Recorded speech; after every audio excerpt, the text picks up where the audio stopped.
Welcome back, everybody. Welcome back to OK Weirded. It's your boy, Big T. Hope you guys had a great holiday. Hope you enjoyed yourself. Hope you had some good food. I know I did. I had good friends, good family. It was a great time. However, I did get sick right afterwards. I was a little under the weather right after the holiday. I'm on the downside of it now. So I'm feeling a little better. It's time to get back to dropping videos. Thank you to my subscribers, my viewers for hanging in there with me. And we're going to get to the video. I am still going to drop my movie review video. We're still going to keep going with that. Got other things in the works, but I owe you guys a video because I haven't dropped one in a while. So I'm going to tell you this encounter.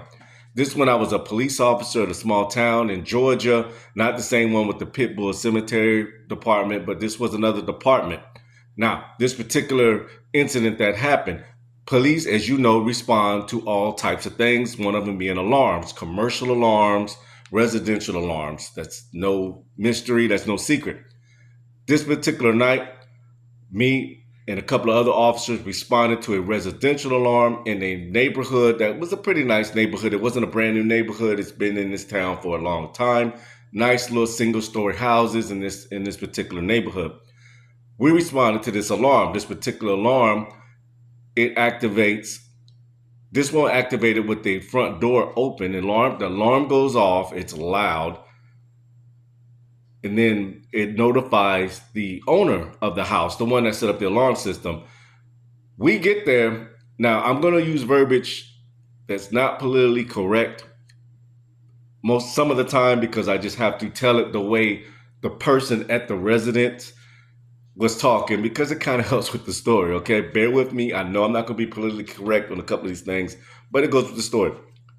We get to the house. I pull up, my corporal pulls up, another officer pulls up. There is an older black lady, probably in her maybe mid to late 60s. She is not the homeowner. She is the mother of the homeowner. Her daughter, she lives with her daughter. It's just her and her daughter. Her daughter works overnight. We get the call from the alarm company that the front door motion has activated. We get to the residence. Like I said, there's an older black lady standing in the yard. She is frantic, hysterical. She is screaming, "There's a white man in my house. There's a white man in my house.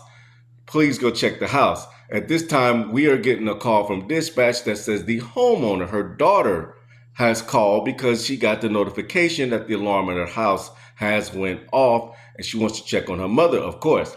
My corporal tells dispatch, "Hold on, we're going to go clear the house," because that's naturally what we do if there's an alarm activation. Now, the older lady at the house, the older black lady at the house, she's the one that set the alarm off by opening the front door and running outside. She actually set the alarm off. But the reason why she said it, because she said there was a white man in her house, in the house with her.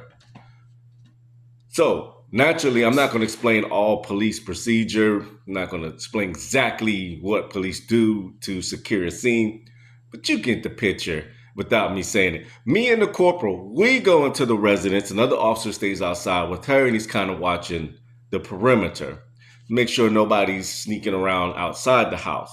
Me and the corporal go in the house. Now, it's a small single-story house. Now, I'm going to tell you the setup of this house because it's relevant to the story. When you first walk into the house, of course, you walk into the living room. Right behind the living room. So when you can see it, when you walk into the front door, there's the living room. Right after that, there's two small little steps and there's a dining room. You know, they got them little small little steps, kind of fancy a little bit. Two little steps. There's the dining room. There's a kitchen table. Right off to the right side, if you're looking at it, is the kitchen entrance. And you can't see the stove or anything like that. You can see part of the refrigerator. But the kitchen is one of those alley kitchens, I guess you call it. There's an alley kitchen. Or galley, something like that. If you guys know the proper term, please put it in the comments, okay? Now, it's not a modern decorated home. It's a home, you can tell, like it's got the old china cabinet right there in the dining room. It's got the huge dining room table made of wood. It's got regular furniture. Now, before you get to those little steps Where that dining room is at, off to your right, is the hallway that leads to the bedrooms.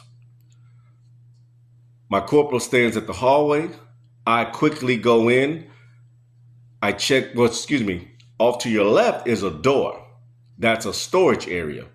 I quickly open up that storage area, check that, it's clear. Make my way up those little 2 steps to the dining room, go into the kitchen. It's a small little galley kitchen, like I told you. Make sure that was clear. Come back down. Now me and my corporal proceed down the hallway. We are going to clear this house. It's like a 3-bedroom house. Real quick, real easy to clear. I go in one room while he stands in the hallway. I clear the closet. I clear underneath the bed. He does the bathroom, so on and so forth. We cleared this house. We checked every nook and cranny. Nobody's in this house. Okay? Naturally, this is an older woman. She's just now staying with her daughter. She explained to us that she's probably been living with her daughter for a few weeks now. So naturally, she's not used to the house, bump sounds, and her age. Imagination could have got away with her. No big deal. We cleared the house. The other officer made sure outside, not a very big property. Like I said, these houses are in a subdivision, so they're close together. The property's not that big. You can kind of see everything from the front of the house. Mine is just directly right behind it. He did check that. Everything is clear. Corporal tells dispatch, send the call through from the homeowner, her daughter. He puts it on speakerphone. She's like, yeah, she explains, like I said, her mother just started living with her. We told her everything was clear. There's nobody in the house that we can find. We'll keep an eye out, keep close to the neighborhood. She thanks us, but the old lady is still adamant about somebody was in her house. It was a white man. That's all she kept saying. A white man's in my house. She's like, I don't feel safe. That white man was in my house. So we asked her, where exactly did you see him? She said she was sitting in the living room. She was watching TV. The TV was on when we walked in. She was watching TV. Like I told you, there is the living room. Right off to the left-hand side, excuse me, if you're sitting, it's to the left if you're sitting down watching TV. When you walk in, though, to the right is the hallway. But if you're sitting in that couch, when you walk in, there's a couch right there. The hallway is immediately to your left, and you can kind of see out your peripheral down the hallway. She was sitting there, and she said she felt somebody staring at her. She looked over in the hallway. She said there was an older white man standing in the hallway, halfway in the hallway. The hallway was dark, but you could still kind of see through the light from the TV shining through the house. He was standing in the hallway, and he was just staring at her. And when she kind of focused in, he disappeared, freaked her out. That's when she immediately ran outside. Naturally, we're like, yeah, okay. We cleared the house, nothing in the house. We go. We're out of there, back on patrol. I say probably about an hour later, once again, we get a call from dispatch. Alarm activation at that same residence. We go back again. Okay, so we're not taking it as, this is full of it. No, because it actually could have been something we missed or somebody there. Next time, all of us respond, all the officers that's on duty, minus a couple of them or one that stays on patrol. Same thing. She's outside on the front lawn. She's in a panic. Now there's neighbors outside. They're looking. She's saying, that white man is right in my house. He's in my house. He's an old white man. He's in my house. We do a thorough search. The property, the house. I mean, we are clearing this house. Nothing. Once again, nothing. We turn up nothing. Now, of course, the homeowner, her daughter, she's calling. Corporal's asking her, does her mother have any type of history of dementia, Alzheimer's, anything like that? She says, no. My mother doesn't, she's retired. I wanted her to come live with me. I'm her only child. I wanted her to come live with me. Her husband, my father, Ben passed away. I wanted my mother to live with me. She doesn't have a history of any of that. That doesn't mean she doesn't have it. She just probably wasn't diagnosed with it. That's what we're thinking. We didn't tell her that, but okay, that's neither here nor there. But we didn't find anything. We thoroughly searched this residence. We didn't find anything. Nothing.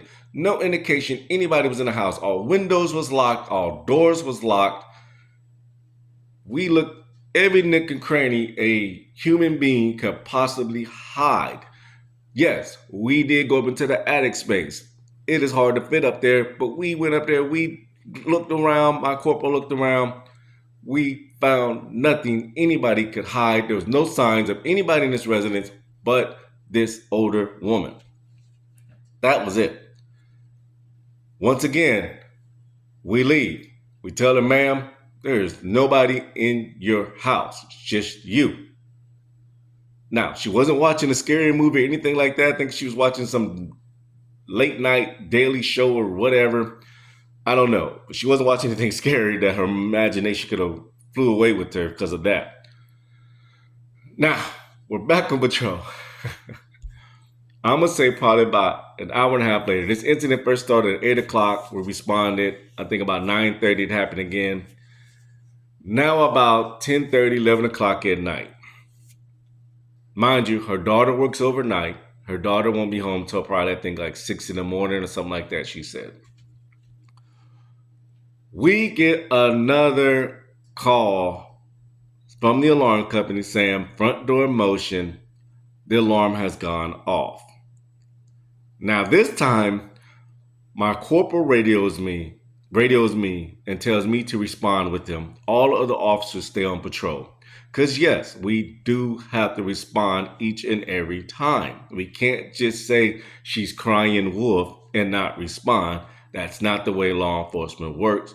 We treat every incident, regardless of how minute it gets or how repetitive it gets. We treat it serious.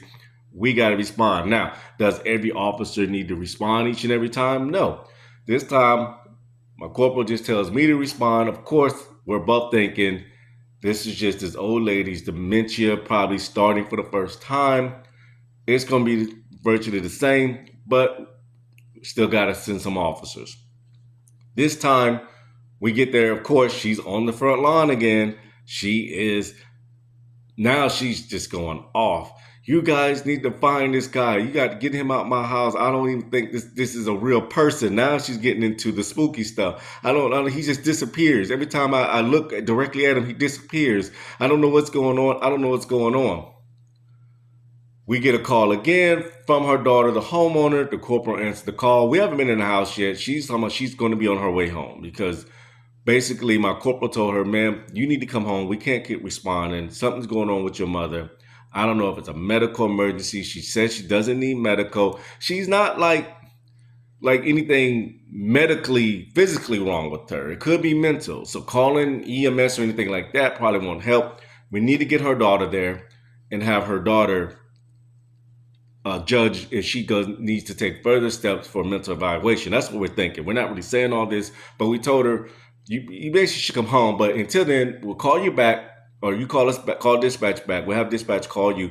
We still have to clear the house each and every time. We have to. That is mandated. We can't just not clear it again.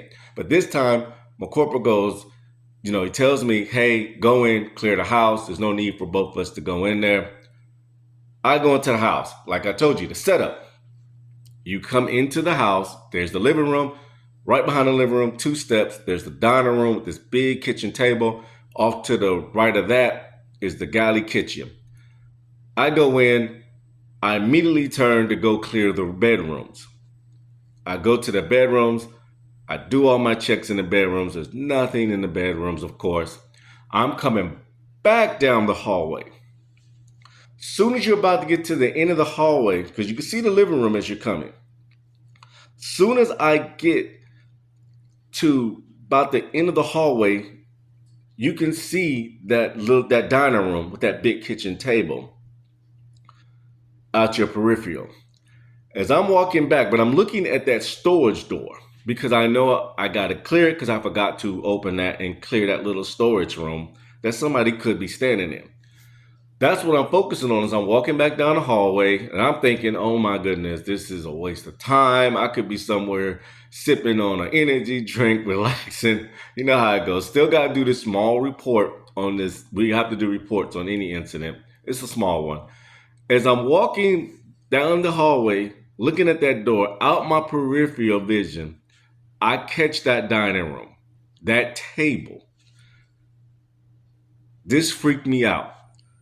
The kitchen table is sitting in that dining room behind where the head person of the table would sit is that china cabinet. Right by the other side of the table is a wall. You got other side of the table, of course, is towards the dining room. I mean, towards the living room, and the other side is towards the kitchen. So right there in a chair with the wall behind it in the corner, I catch what I see is a older white male, and I can describe him to a T. This was an older white male. He probably looked in his late 60s, early 70s. He was wearing a green sweater. The wall behind this place was like that off-white. So that green sweater stood out very clear. It was a green sweater, older white man. He had like gray hair, but it was kind of like fading, like stringy, wearing eyeglasses, staring right at me. I immediately, when I saw it, drew my service weapon. My thought was, there is somebody in this house. There he goes. I drew my service weapon. I'm not Billy the Kid. I'm not Wild Wild West. I'm not immediately whipping it out like with the speed of light. But I didn't have to look at my weapon because I knew exactly where it was. I drew it. Soon as I pulled my weapon, I had to turn just a bit to draw down. Because like I said, I seen it on my peripheral. So as I'm looking, and it stunned me for a second, I drew my weapon to draw down and immediately was going to say, police, don't move. The minute I went to talk, right in front of my eyes, he was gone. Gone. But I still got the words out, police don't, like that. And I yelled it, and I purposely yelled it so my corporal outside could hear. He was gone. My corporal runs in. He's got his weapon out. He's looking. I'm looking now. He's looking at where I'm looking at, trying to figure out what are we looking at. Guys, I paused real quick because I don't know if you saw in that video, in my video behind me, another orb just went from the ceiling down as I'm looking at it. I don't know if you guys caught that. I'm definitely leaving it in this video. We're going to go back and we're going to check that out. And I am going to make a short to show you exactly what just happened. The first video I ever made with my hyena dogman encounter, the orb came from this side and went down quick. This one went down a little slower from up there down. Do I live in a haunted house? I think I do. Every time I tell these stories, maybe that energy that I'm giving and when I'm bringing up these supernatural stories is giving this, what do you call it? Giving it fuel, giving it energy to come to life. But yeah, I just caught another orb, guys. That's awesome. I can't wait to go check that back out. Check that out in the replay. Now back to the story. Excuse me. So my corporal comes in. He draw his service weapon. He's looking where I'm looking. We're both looking. He goes, what do you see? What do you see? What do you see? There's somebody in here? And I'm like, I just saw someone in that corner. And he's like, he's looking at me and he's, where'd he go? There's no way he could have ran off into the kitchen because he would have had to get up, move chairs, run. And of course I would have got on him. There's nothing but a wall behind him. There is a back door, I'm going to say, between that dining room table and the kitchen. He didn't go out the door. He just disappeared right in front of my eyes. Now my corporal's looking at me like, are you tripping? I don't know. The guy was there and then he wasn't. Gone. Telling you, older white man, green sweater, glasses, gray hair. That's exactly what I saw. And he was staring at me and he had sort of a smirk on his face, sort of a smile, like he had a smile on his face. That's how vividly I saw him. Freaked me out.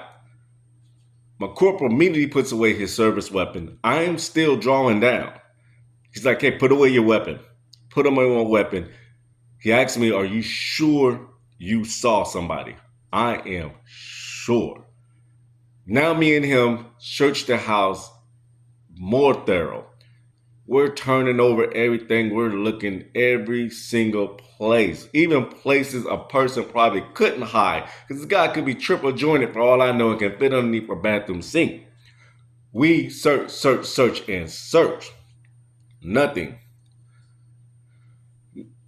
This is where the problem lies at. How do we tell this old lady? How do I tell her? You're not crazy. I actually saw what you saw. You can't. You really can't. How do you tell her this house is haunted? As a professional, a police officer, you can't. You have to deal with facts that you can prove that are known. I know paranormal and supernatural stuff is real and exists, but in that uniform, in my official capacity, I can't just say that to somebody that, hey, your house is haunted. You got ghosts. I seen him. It is an old white man in your house. We stay there because I saw what I saw. My corporal does believe me. He does believe it's a ghost because he knows me. He knows I have these encounters. We stay there until the lady's daughter gets home. We had explained there's nobody in the house. Of course, I know there's a ghost in the house, but I'm not going to tell this lady, you have a ghost in your house. And I feel bad because she might have had her mother mentally evaluated. I don't know. Nothing was wrong with that lady. She wasn't mentally unstable. There was actually ghosts in that house. I saw it and I felt bad, but I couldn't tell this lady, like I said, as a police officer, your mom is right. There is a ghost in the house. There's an old white man in a green sweater. He was sitting in the kitchen in your dining room table staring at me, smiling. I couldn't tell her that. So we go back on patrol. We leave them. She takes her mother back in the house. My corporal tells me he's been in that area for many, many years. He tells me he does believe it was an older white man who lived in that house, who owned it before that one woman bought the house. He doesn't know if he passed away in the house. He doesn't believe he did, but he does know there was an older white man who used to live there alone. So what do you guys think about that one? Is he still haunting the house? I know I saw him. I do feel bad that that lady was seeing him and I saw him, but I can't just say, you're right. You have a ghost in your house. I wasn't the ghost police. Wasn't Ghostbusters, okay? I do feel bad about that, but I did see him. I did have that encounter. That same encounter she was having freaked me out. I know she knew that I saw him because when I yelled, police, and my corporal ran in, she knew right then that I saw it. So when we was explaining to her daughter that there was nobody in the house, she kept looking at me, the older woman. She kept looking at me, wanting me to say, she's looking at me like, you saw it. You yelled, your other officer ran in. Tell my daughter I'm not crazy. But I couldn't. I felt so bad. I could not. I feel bad. Lady, if you ever come across this video for some reason and you know who you are, and I don't know if your mother is still with us or not, I hope she is, but just know, now I heard something upstairs, guys. It could be my neighbors. I don't know. Crazy stuff happens. It is a rainy day, stormy day. That spikes supernatural stuff. But lady, if you see this, know your mother is not crazy. There is something in your house. There is a ghost in your house. But the area we live in, the Savannah surrounding areas, there is a lot of paranormal activity due to this area. Savannah is one of the most haunted cities in America. So even the surrounding towns they catch it. They catch that paranormal stuff as well. So thank you guys. That's my video for this time. I am still my mind is still going about the orb. Just heard something crazy upstairs. This is my life, guys. But thank you for hanging in there with OK Weirded. And you guys check out my TikTok, Got some shorts on there that I drop on here too, but I do a couple other things on my TikTok. It's very, very funny stuff. I try to bring a little comic relief to the paranormal field. Like I said, some of it can be AI generated. If it is, I apologize. But I still like to have fun with the AI stuff too, because some of the stuff these guys they put up here on AI, it do be funny. Like, wow, what did that really happen? There's one I came across one time, and I'm searching for to really put up there because it deals with werewolves, and I'm very, very much into werewolf paranormal stuff like that with cryptids. And it's just funny to me. It just cracked me up. But thank you guys. Thank you guys for rocking with OK Weirded. Thank you so much to my subscribers, my viewers. I appreciate you guys. We're going to keep rocking with OK Weirded. We're going to make this channel grow. Thank you guys so much. It's your boy Big T. Until the next time.